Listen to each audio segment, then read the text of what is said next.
everyone and everybody. So, nandito na naman tayo sa panibagong vlog at panibagong video natin sa araw na ito, which is may pununtahan ako isang Yamaha motorcycle shop, which is bagong rep zone dito sa may Santa Rosa, Laguna.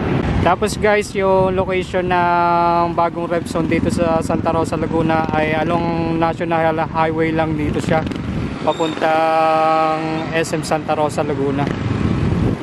So let's go guys, at subutin na natin at punta natin tong Yamaha rep zone at yung bagong Yamaha NMAX. Let's go guys, pasok na tayo. Ay sir, yun, bigay ng hangga, sakto-sakto sa tag-init.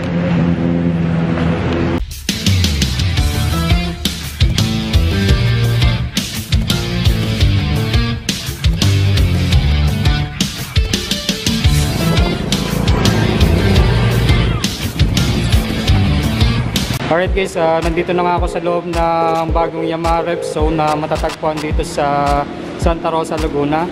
At kita-kita nyo ang daming motorsiklo dito na Yamaha made, which is nakikita nyo, yan yung XSR 900, XSR 700, tapos sa likod nya may PG1, Sniper, R7, then R3, then ito, Mio Gear, then Yamaha Aerox, then PG1 again, then dun sa bandang kanan, ayan ang daming motor, MT7 series, then Mio Gear, Aerox, then Aerox again, then T-Max.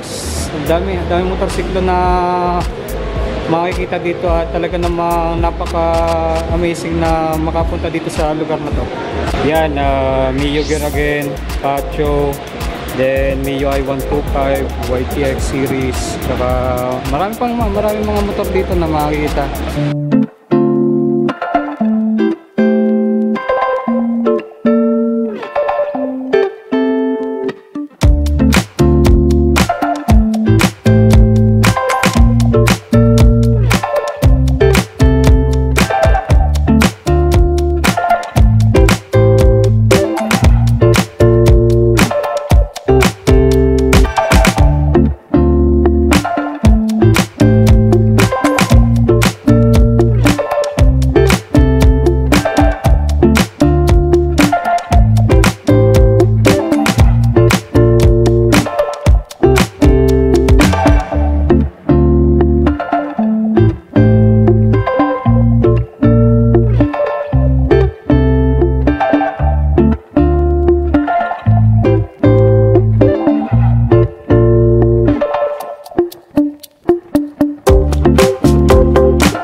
Nandito na nga tayo sa loob na rep zone Santa Rosa, Laguna at makakasama natin si Mr. Raymond Blue, after sales supervisor na Yamaha rep zone na matatagpuan dito sa Santa Rosa, Laguna. Mr. Raymond Blue, welcome to the back. Sir, pwede naman ako, ano po na-open or start opening na operation ng Yamaha rep zone dito sa Santa Rosa, Laguna? Actually sir, ano kasi yung Yamaha rep zone sa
deep dives na in-offer ko dito. At the same time, meron din po tayo spare parts, accessories, and services po para po sa ating Ayun.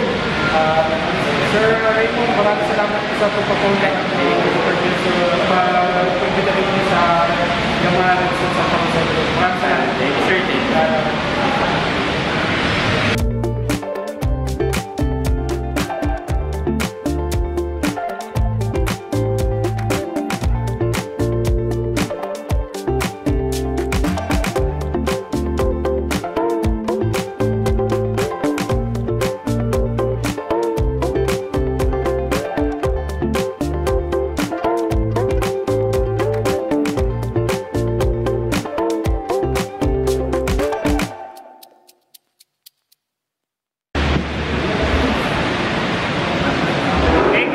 Nandito naman tayo sa loob ng bagong red zone na matatagpuan dito sa Santa Rosa, Laguna, which is nakikita nyo sa likuran ko ang pinagtarayan natin dito sa motorcycle shop na ito.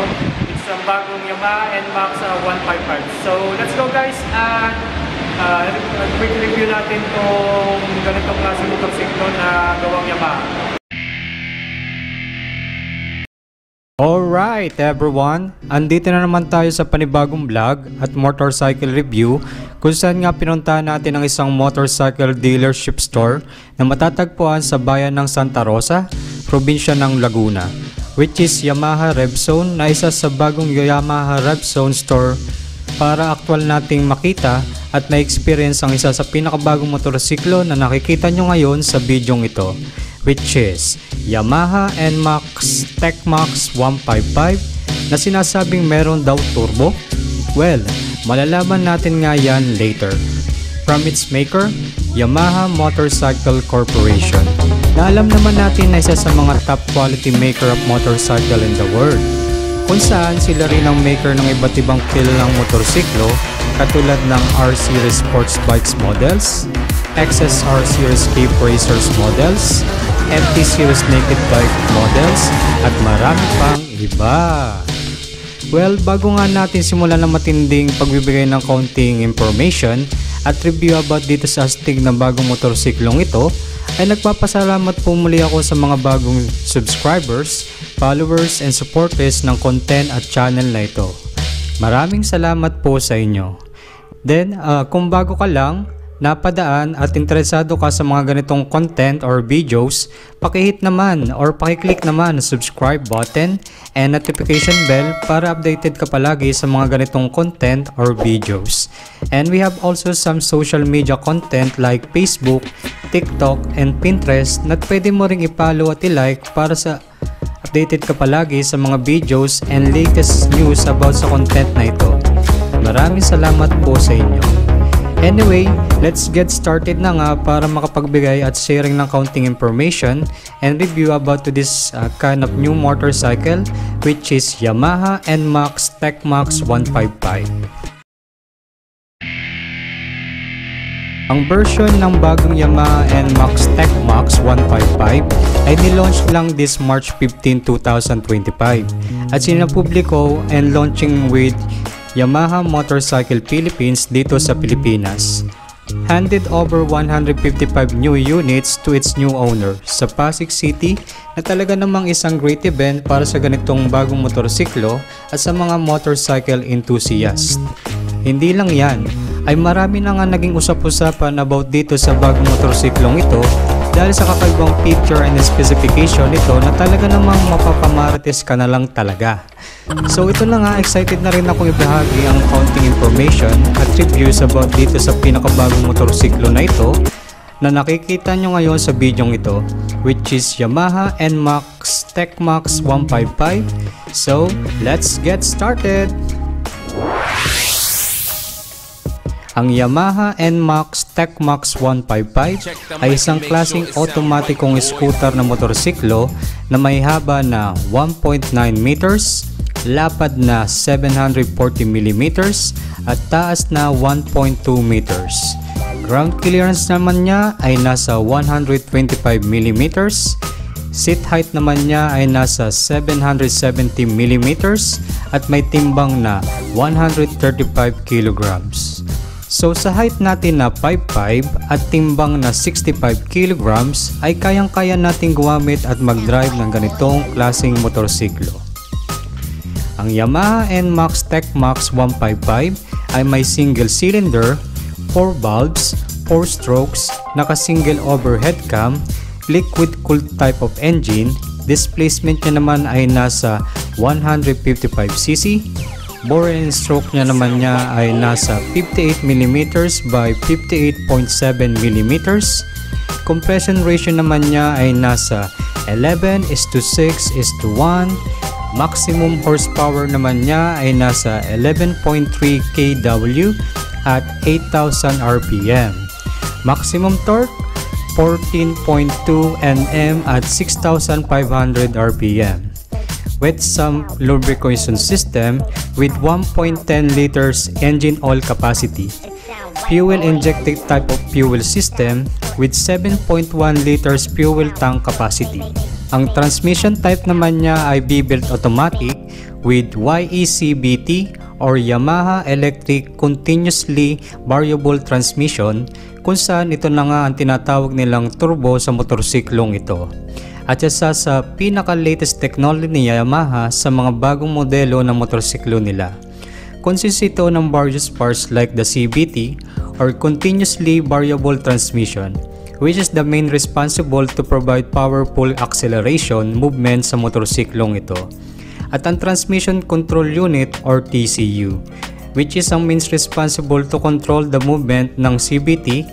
Meanwhile, ang conventional CVT transmission system na traditional natin nakikita sa mga scooter na motor, which primarily pulley moves based on pressure from the working CVT rollers or flyballs. At nakadepende rin sa centrifugal CVT transmission ay nakadepende sa distribution power coming from pulley drive unit, which is hindi kaagad nakakapag-accelerate or decelerate na mabilisan at nakadepende rin sa RPM or engine speed ang motorsiklo. While sa YECBT technology from the transmission control unit ay malayang makakontrol ng isang rider ang galaw at takbo ng CVT o panggilid ng motorsiklong ito. Consist ito ng mga various parts katulad ng isang electronic control device, sensors, electric motors, shift button at meter panel. Kung saan sa technology ngang ito ay maaari mo na ma-experience ang kakaibang extra power at control sa takbo ng ganitong motorsiklo. Ang shift button naman ay magtatransmit ng isang kakaibang signal at command papuntang TCU, which gets information from primary pulley at secondary pulley sensors. Then the signal came from the TCU will distribute the signals to an electric motor going to the CVT para ma-activate at ma-experience ang YECBT o yun nga tinatawag na turbo ni Yamaha NMAX TechMax 155, which is maaaring magamit din ito to provide instant acceleration or deceleration sa ganitong klaseng motorsiklo. Extra sensation of typical speed at powerful riding experience. Then sa YECBT technology ng ito ay maaari mo ring ma-shift ang takbo ng motorsiklo. Ito comes up with two modes, which is sports modes para sa mga sitwasyon na kailangan ng isang agresibong takbo ng isang motorsiklo at touring mode para sa sitwasyon na relaxing at optimized na takbo ng isang motorsiklo, which is good for long rides. Ang Yamaha NMAX TechMax 155 ay naka-backbone frame type, telescopic type ang front suspension niya, unit swing type naman ang rear suspension niya, comes out with 5mm sub-tank which provides additional performance and look sa motorsiklong ito. Naka-tubeless type na mga gulok, both sa unahan at ulihan, which is ang size ng gulong niya sa unahan ay 13, 110/70, 48p. At sa ulihan naman ng gulong na ito ay may size na 13, 130/70, 63p. At naka-hydraulic disc brake, both front brake at rear brake, with 230mm size ng disc brake.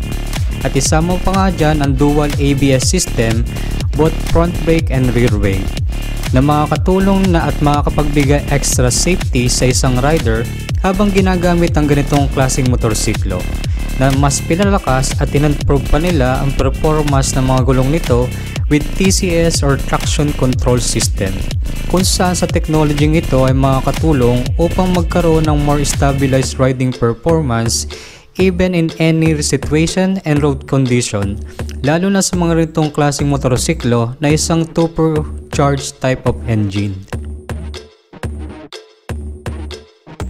Then naka-alloy wheel type mags with gold stylistic color which is lightweight at nakadagdag forma palalo sa motorsiklong ito. Ang wheelbase naman ng motorsiklong ito ay nasa 1.3 meters. Then mapunta naman tayo sa mga pailaw ng motorsiklong ito na talaga namang nakapagbigay amazement sa akin. From its aggressive look at authentic design na headlight comes up with projector style of lightings para makapagbigay extra liwanag at safety sa isang rider habang ginagamit ang ganitong klaseng motorsiklo. Sophisticated and sleek look design naman ang ilaw niya sa hulihan, which both headlight and tail light are LED type of lightings. Signal lights naman niya ay nandun pa rin, comes up with more visualized appearance and functionality, both front and rear signal lights. Then sa ignition system naman ito ay naka-keyless ignition system pa rin ito, comes up with a smart key na makakatulong hindi lang para sa isa kaibang ignition system kundi makapagbigay extra security sa ganitong klaseng asset. Transistor control type of ignition with stop and start system, which is makakatulong para ma-optimize ang fuel consumption at engine performance ng ganitong klaseng motorsiklo. Then, ang nakapagbigay attention pa rin sa akin sa amazing feature ng ganitong motorsiklo ay ang kanyang digital meter panel.